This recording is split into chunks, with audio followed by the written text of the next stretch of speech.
Si Giannis hindi naka-attend ng media day, buti pa si Thanasis andun, ready sa bakbakan sa November sa pagitan nila ni Bronny. Tinamaan kasi ng COVID si Giannis na hindi sinabi ng Bucks kung hanggang kailan mawawala or magpapagaling si Giannis na hanggang ngayon nasa Greece pa.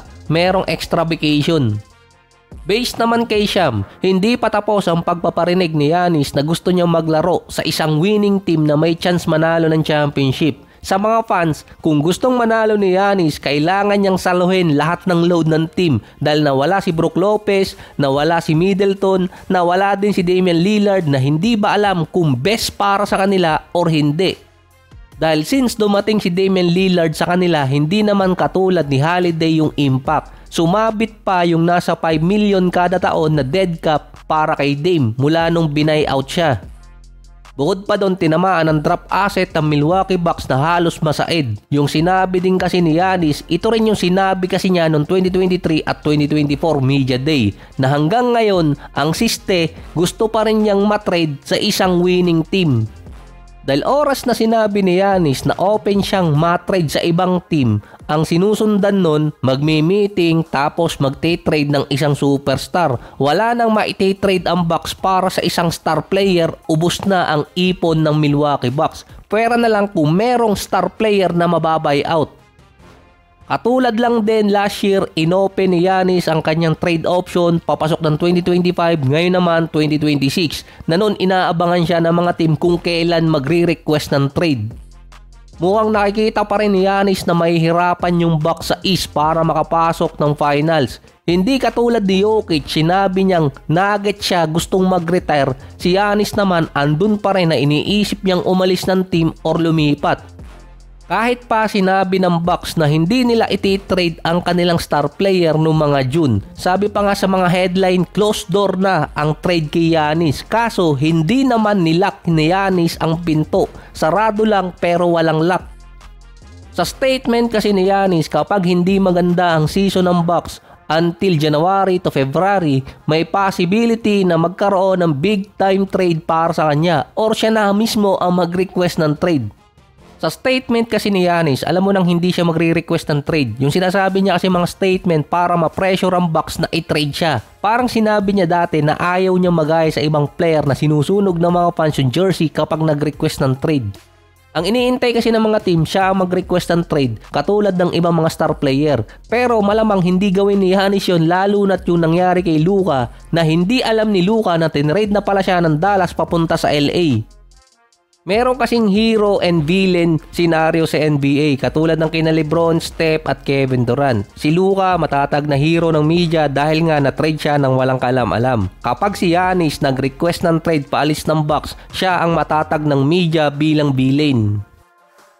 Sa Clippers naman, wala si Bogdanovic dahil na-injured sa Eurobasket, matatagalan pa bago makapaglaro sa Clippers. Si Bradley Beal naman nagkaroon ng operasyon sa tuhod nung May pa, bago pumunta ng Clippers. Aware naman ang team sa injury ni Beal, pero pinitch pa rin ni Steve Ballmer na sa kanila pumunta si Bradley Beal na hindi di umano easy decision para kay Bradley Beal. Based kasi sa interview niya, parang pinilit niya pa di umano ang Phoenix Suns na mabuy out siya para mapunta sa Clippers. Pinipilit na nga siyang i-trade kaso ayaw niyang i-waive yung no trade clause. Expected pa ni Tyronn Lue na maging isang elite defender ulit si Bradley Beal katulad ng dati. Parang si John Wall yung sinasabi ni Coach Tyronn Lue na isa sa best defensive guard dati na kasama ni Bradley Beal. Ang problema ni Bradley Beal last season sa Suns yung defense niya. May average siya sa kanyang career na 112 defensive rating. Mataas yun sa average para sa mga guards. Pero meron naman kasi talagang stretch sa karir ni Beal na isa siya sa best defensive guard. Ang sinasabi kasi ni Tyronn Lue na ibabalik niya sa elite defender ay yung first 4 years ni Bradley Beal sa NBA. Nasa 105 ang defensive rating no ni Bradley Beal. Halos nasa defensive player of the year. Kung maibabalik lang din ni Coach Tyronn Lue yung edad ni Bradley Beal na nasa 20 to 24 years old, babalik din yung defensive rating niya. Nag-iba na kasi si Beal mula nung ma-injured siya dati sa Wizards at naging primary scorer na ng Wizards. Based din kay Coach Tyronn Lue, gusto niyang bawasan ang load ni James Harden next season. Hindi na paaabuti ng 60 pick and roll kada game. Ando naman si Bradley Beal. Kung si Kawhi ang load management ang nagiging problema ng team sa kanya, si Harden naman buong karir niya since umalis ng Thunder ang nagiging problema sa playoffs. Maganda nilalaro kapag regular season kaso nagdi-decline kapag postseason. Sinasabing inaabutan ng pagod sa playoffs. Katulad lang din last year dahil ando naman si Bradley Beal, pwede niyang kunin ang load ni James Harden bilang secondary playmaker at scorer. Sa dami ng ginawa kong episode dito kay Kuminga, salamat dahil nakabayad din ako ng utang dahil nga nagkasakit yung airpot ko last year. Si Jonathan Kuminga buzzer beater sa pagpirma ng kontrata sa Golden State. Katulad lang din ang sinabi ko dati, pumirma man siya agad or hindi or qualifying offer ang kunin niya, makukuha pa rin ng Golden State ang mga katulad ni Horford at yung ibang player. Pareho lang din naman ang kakalabasan nun. Nag-intay ng ilang buwan ng Golden State para kay Kuminga sa wala. Panalo dun si Kuminga kontra Warriors. At least hindi na Dennis Schroeder. Nagising si Mike Dunleavy kung kailan matatapos na yung September sa US. Pumirma si Kuminga ng 48 million sa loob ng 2 taon. Hindi sinabi. Nagising si Mike Dunleavy saktong natapos na yung September sa US. Pumirma si Kuminga ng nasa 48 million sa loob ng 2 taon. 1+1 contract yun dahil yung second year team option.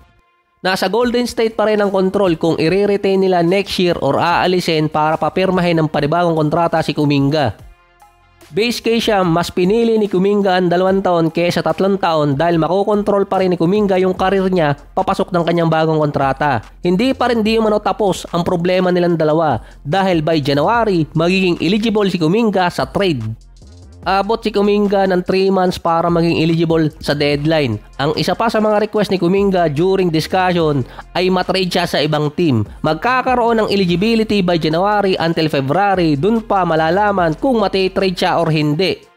At hindi lang din sigurado kung sinama ng Golden State yung request ni Kuminga na maging integral part ng rotation ng Golden State. At least ngayon, kumpleto na ang lineup nila kahit papano.